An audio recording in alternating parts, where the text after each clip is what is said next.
श्री कृष्णाय नमः। श्री गोपीजन वल्लभाय नमः। श्रीमदाचार्य चरण कमलेभ्यो नमः। श्री गुसाई जी परम दयालवे नमः। श्री गुरु चरण कमलेभ्यो नमः। चिंता संतान हंतारो यत्पादाम्बुजरे नमः। स्वीयानान्तान् निजाचार्यान् प्रणमामि मुहुर्मुहुः। सर्वात्मना प्रपन्नानां गोपीनां पोषयन् मनः तं वन्दे विठ्ठलाधीशं गौरश्यामप्रियान्वितं श्रीमद्विठ्ठलनाथानां द्वितीयम् अद्भुतं सुतं तं वन्दे प्रभुगोविन्दं पुष्टिभावसरोरुहम्। सभी श्रोताओं, श्रद्धालु जनों एवं वैष्णवों को शुभाशीर्वाद। श्रीमद् वल्लभाचार्य महाप्रभु की कृपा से हमारे पुष्टि भक्ति मार्ग में प्रविष्ट जो वैष्णव हैं उनके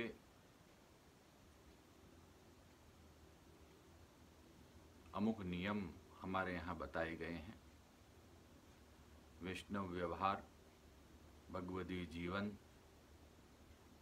एवं पुष्टि भक्ति मार्ग की मर्यादा निभ सके, इसके लिए हमारे संप्रदाय में श्री वल्लभाचार्य महाप्रभु, प्रभुचरण श्री गुसाई जी एवं परवर्ती आचार्य महानुभावों ने वैष्णवों को आचार परंपरा, कर्तव्य, व्यवहार इन सब की शिक्षा दी है, जो कि आज के आधुनिक प्रसंग में, इस कोरोना काल में, विपरीत परिस्थिति में भी वैज्ञानिक एवं शास्त्रीय प्रमाणों से युक्त है। इसलिए हमें उन सब पुष्टि भक्ति मार्गीय नियम, व्यवस्था, व्यवहार इनका ज्ञान होना आवश्यक है। साथ ही हमारी जो नई जनरेशन है, जो इस व्यवहार को, इस व्यवस्था को संपूर्णतया भूल चुकी है, उसे पुनश्च ज्ञान करवाना आवश्यक है। तो ये प्रवचन श्रृंखला के माध्यम से हम पुष्टि भक्ति मार्गीय वैष्णव कर्तव्य, व्यवस्था, आचार परंपरा, सेवा इत्यादि संबंधित नियमों पर प्रकाश करेंगे। जिज्ञासु वैष्णव इसको सुनकर लाभ लें। ये सभी नियम जो भी बताए जा रहे हैं वे यथाशक्ति पालन करने योग्य हैं। सभी की अपने अपने समय, काल, परिस्थिति अलग अलग होती है। उनका ध्यान रखते हुए विशेष आज्ञा, कुछ उसका अल्टरनेट, ये सब व्यवस्थाएं मौजूद हैं। परंतु एक साधारण नियम जो प्रचलन में है, पुष्टि भक्ति मार्ग मर्यादा के अनुसार हैं, उनको हम यहाँ बताना चाहेंगे। प्रातः काल से हम प्रारंभ करते हैं। हम सोते हैं, सोकर फिर उठते हैं। उठते समय हमको 2 मिनट बैठना चाहिए। मर्यादा मार्ग में कर दर्शन होता है, हाथ को देखा जाता है, उसमें लक्ष्मी विष्णु का ध्यान किया जाता है। और पुष्टि भक्ति मार्ग में हम पुष्टि भक्ति मार्गी वैष्णव दीक्षित हैं और हमें सरल, सानंद और शांतिपूर्ण जीवन जीना है, भगवदी जीवन जीना है, स्वस्थतापूर्ण जीवन जीना है। तो हमें अपने यहाँ की जो मार्ग मर्यादा है उसका पालन करना चाहिए। उसके अंतर्गत उठने के बाद तुरंत पलंग से खड़े नहीं हो जाएं, 2 मिनट बैठें। बैठकर हाथ जोड़ें।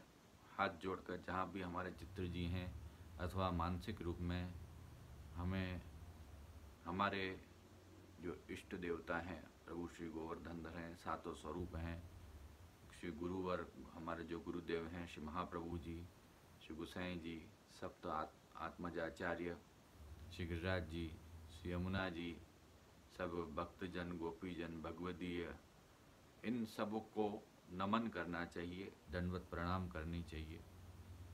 और इस प्रकार मन से दंडवत करके प्रणाम करके उसके बाद में फिर हमको हमारे जीवनचर्या की शुरुआत करनी चाहिए। इसमें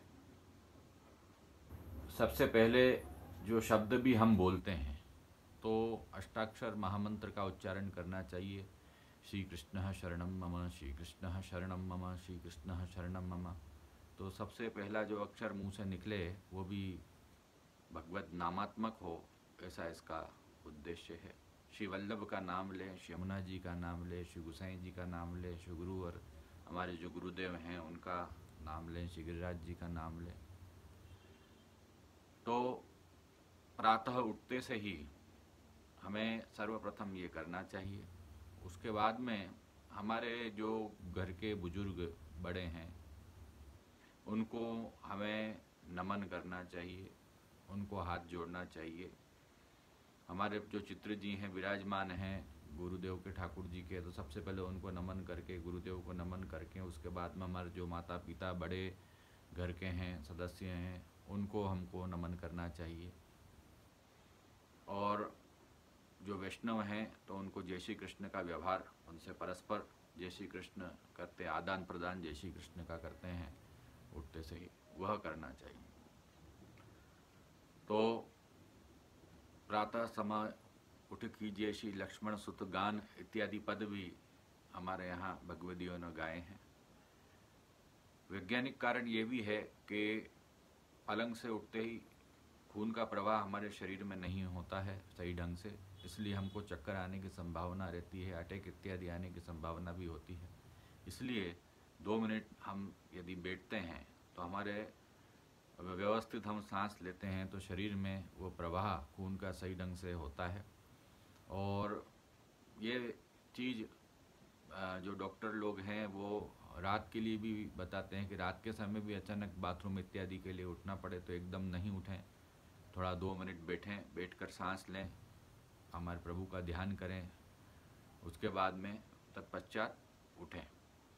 तो ये सब जो हमारे यहाँ नियम बताए गए हैं, बताया ये गया है कि भाई 2 मिनट पलंग पर बैठकर ठाकुर जी का ध्यान करना, परंतु उसके माध्यम से ये भी हो जाता है कि हम 2 मिनट बैठते हैं तो हमारे शरीर में खून का प्रवाह व्यवस्थित चलता है। तो श्री महाप्रभु जी का ध्यान चिंता संतान हंतारो यत्पादाम्बुजिरेणवः स्वीयानान्तान्निजाचार्यान् प्रणमामि मुहुर्मुहुः यदनुग्रहतो जन्तुः सर्वदुःखातिगो भवेत्तमहं सदा वन्दे श्रीमद्वल्लभनन्दनम्। गुरु का ध्यान अज्ञान अतिविलान्दस्य ज्ञानाञ्जनशलाकया चक्षुरुन्मिलितं तस्मै श्रीगुरवे नमः।